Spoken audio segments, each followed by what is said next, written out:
नमस्कार साथियों, Suryanagari unique law classes के यूट्यूब चैनल पर मैं डॉक्टर उर्मिला राठी आपका हार्दिक स्वागत और अभिनंदन करती हूँ। बात कर रहे हैं हम लोग जुडिशरी की। जैसे कि आप पिछले कई दिनों से देख रहे हैं कि मैं 1 बाय 1 हर स्टेट की जुडिशरी को लेकर आपके सामने प्रेजेंट होती हूँ। उसी कड़ी में आज मैं लेकर आई हूँ हिमाचल प्रदेश जुडिशरी की। हिमाचल प्रदेश जुडिशरी का सबसे पहला कौन एग्जाम दे सकता है? पूरा इंडिया दे सकता है। नंबर 2 आता है लैंग्वेज क्या रहती है पेपर की? हिंदी और इंग्लिश दोनों रहती है। नंबर 3 आता है मिनिमम एज और मैक्सिमम एज। मिनिमम 22 ईयर्स है, मैक्सिमम 35 ईयर्स है जनरल कैटेगरी की पूरे इंडिया की। और SC, ST और ओबीसी को 3 साल का एक्स्ट्रा वहाँ पे एग्जेम्पशन मिलता है। अब आइए हरियाणा के पेपर हिमाचल के पेपर और उसकी चर्चा करते हैं सिलेबस की। हिमाचल के अंदर 3 पेपर होते हैं प्री में, सिविल 1, सिविल 2 और क्रिमिनल। सिविल 1 के अंदर आपके पास सब्जेक्ट है CPC, Indian evidence act, Himachal stem act, Himachal court fees और SRA। तो यहाँ पे 2 लोकल एक्ट आपको देखने को मिलेंगे। 50 क्वेश्चंस आएंगे, 100 मार्क्स का होगा और तीनों पेपर 1-1 घंटे के होंगे, बीच में उनमें गैप मिलेगा, ये पूरा दिन आपका पेपर चलता है। सिविल सेकंड में कॉन्ट्रैक्ट एक्ट आता है, हिंदू लॉ आता है, लिमिटेशन आता है, TP आता है और हरियाणा और HP हिमाचल का अर्बन एक्ट आता है, अर्बन रेंट कंट्रोल एक्ट आता है इसके अंदर। तो आपके पास यहाँ पे भी एक आया है आपके हिमाचल का लोकल एक्ट। देन हम चलते क्रिमिनल लॉ में CRPC है, IPC है, NI एक्ट है, हिमाचल का एक्साइज एक्ट है। तो टोटल यहाँ पे 4 लोकल एक्ट है आपके हिमाचल के, जिसके अंदर आ रहा है स्टेम, कोर्ट, अर्बन और Himachal excise act, 4 total local act है। देन आता है आपके पास वाइल्ड लाइफ है और फॉरेस्ट एक्ट है, थोड़े से क्लिष्ट है पर अच्छे से कर सकते हैं। देन आता है आपके पास नए कुछ जुड़ गए हैं, POCSO, JJ, domestic, work place और PCB NDT, ठीक वैसे ही ऐड हुए हैं जैसे कि यूपी जुडिशरी में हुए हैं। तो यहाँ पे मेन पेपर के अंदर क्रिमिनल के अंदर जुड़े हुए हैं, ये प्री में भी आने की संभावना हो सकती है।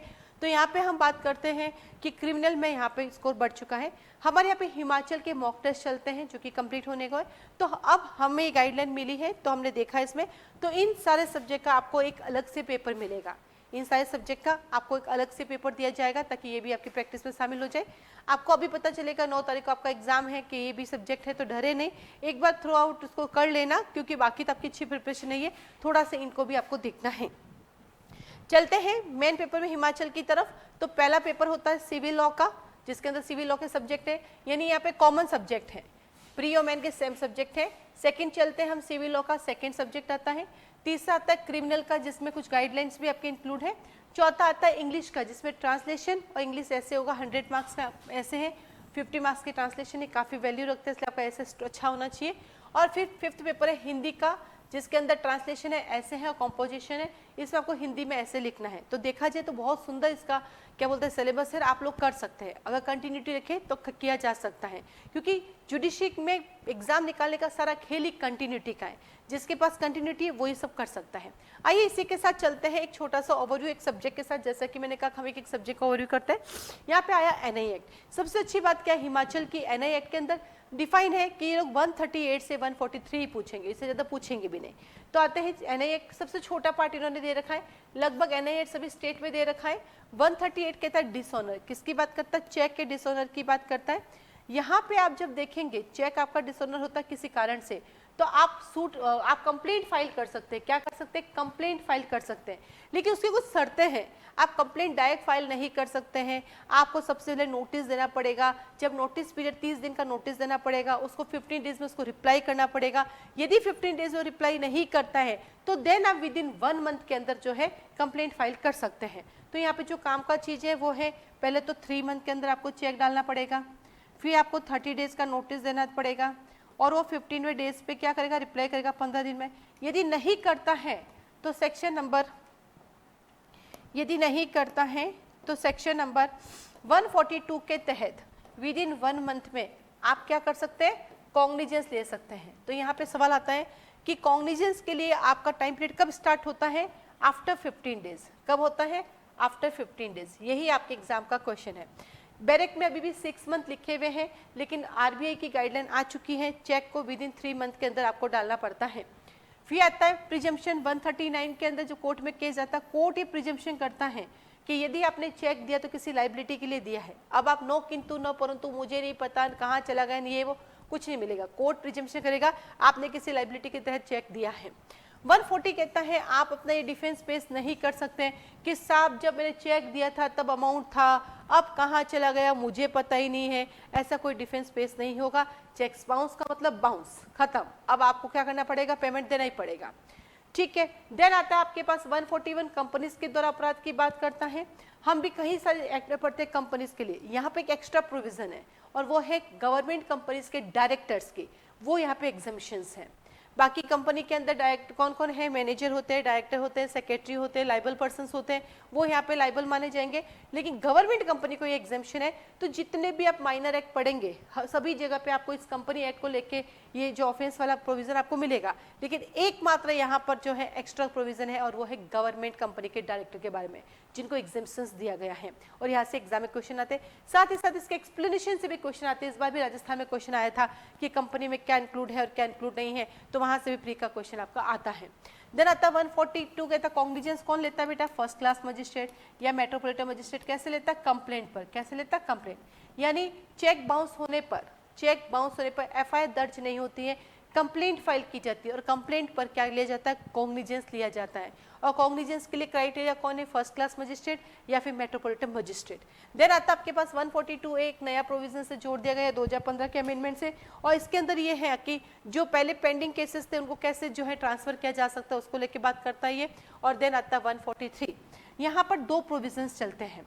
सेक्शन 142 है, ये समन ट्रायल की बात करती है, क्योंकि यहाँ पे क्या सजा दे रखी है, 2 इयर्स का पनिशमेंट है, यहाँ पर 2 इयर्स का पनिशमेंट और चेक के दुगुनी राशि की दे रखा है। और यहाँ पे जब आप जाते हैं 143 में तो 1 ईयर का पनिशमेंट और 5000 रुपीज का फाइन है।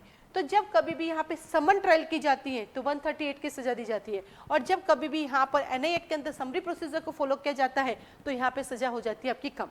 और समरी प्रोसीजर के लिए वही प्रोविजंस होते हैं जो कि सीआरपीसी में है, सेक्शन नंबर 260 से लगा के 265 के जो प्रोविजंस हैं, तो यहाँ पे 263 से 265 के प्रोसीजर फॉलो किए जाते हैं।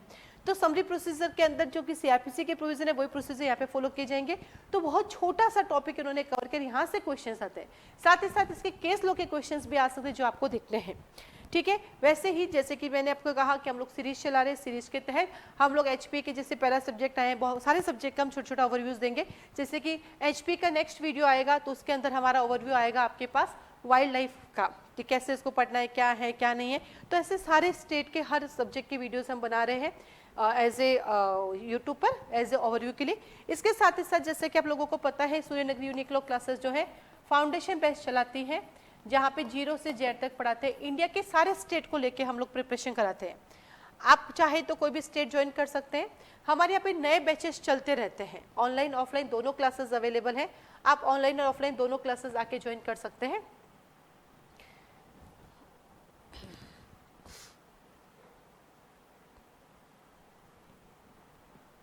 तो यहाँ पे हर स्टेट की प्रिपरेशन है, हर स्टेट के कोर्सेज अवेलेबल हैं।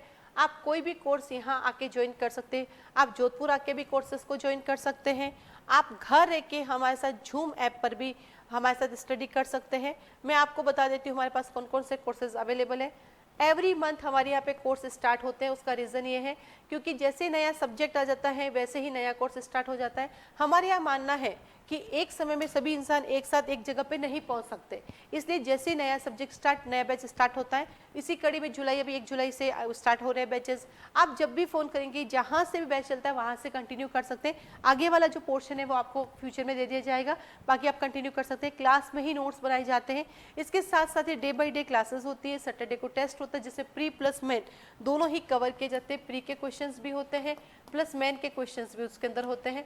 इसके अलावा क्लासेस का रूटीन क्या है, टाइमिंग क्या है ना, हिमाचल प्रदेश की फ़ीस क्या है, मॉक टेस्ट की फ़ीस क्या है हिमाचल की, इन सब के लिए आप मुझे कॉल मैसेज कर सकते हैं।